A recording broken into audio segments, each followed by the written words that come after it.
मीठे सारा काम तो हम करते हैं और तू हमें सिर्फ 2000 रुपए ही दे रहा है। देख भाई, मेरे पास फिलहाल इतने ही पैसे हैं क्योंकि आजकल लोग सामान महंगे दामों पर नहीं खरीद रहे। लेकिन मीठे तेरे पास तो बहुत पैसा आ गया है, तभी तो तूने अपने लिए इतनी महंगी मोटरसाइकिल खरीद ली है। हमें भी ज्यादा पैसे चाहिए वरना हम तेरे साथ काम नहीं करेंगे। ठीक है, मत करो मेरे लिए काम, मैं अकेले ही कर सकता हूँ। चलो मेरा वीर, अब निकलो यहाँ से।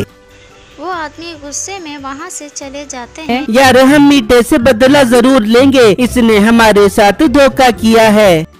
जब कुछ दिन गुजरते हैं तो बिट्टू अपनी साइकिल पर उसी सड़क से गुजर रहा होता है।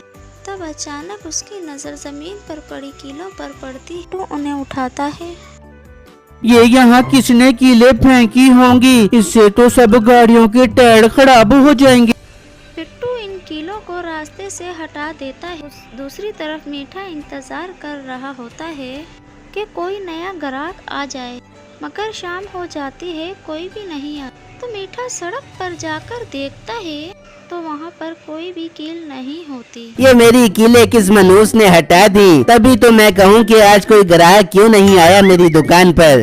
मीठा परेशान घर आता है और नसीबों को सारी बातें बताता है। मीठा तू परेशान क्यों होता है? कल दोबारा जाकर कीले फेंक दी, पहले भी तो किसी को शक नहीं हुआ, तो अब क्या खागो बेगा? जब सुबह होती है तो मीठा फिर से सड़क पर कीले फेंकने के लिए जाता है। तभी बिट्टू गुजर रहा होता है तो वो जल्दी से छुप जाता है और देखता है कि मीठा सड़क पर कीले फेंक रहा होता है। अच्छा, तो ये सब मीठे का काम है, इसकी वजह से लोग परेशान हैं। ये टायर पंचर करके लोगों से पैसे बटोरता है, मुझे गांव वालों को बताना चाहिए। फिर जैसे ही मीठा वहाँ से जाता है तो बिट्टू जाकर सारी कीलें दोबारा हटा देता है और वहाँ से चला जाता है। और फिर जब शाम होती है तो मीठा परेशान बैठा होता है। कहीं आज भी तो किसी ने कीले नहीं हटा दी? आज भी कोई ग्राहक मेरी दुकान पर नहीं आया। दूसरी तरफ बिट्टू गांव वालों को सारी बातें बता देता है तो सब गुस्से में आ जाते हैं। हम मीठे को नहीं छोड़ेंगे, कल ही जाकर मीठे की खूब धुलाई करेंगे और अपने पैसे वापस निकलवाएंगे।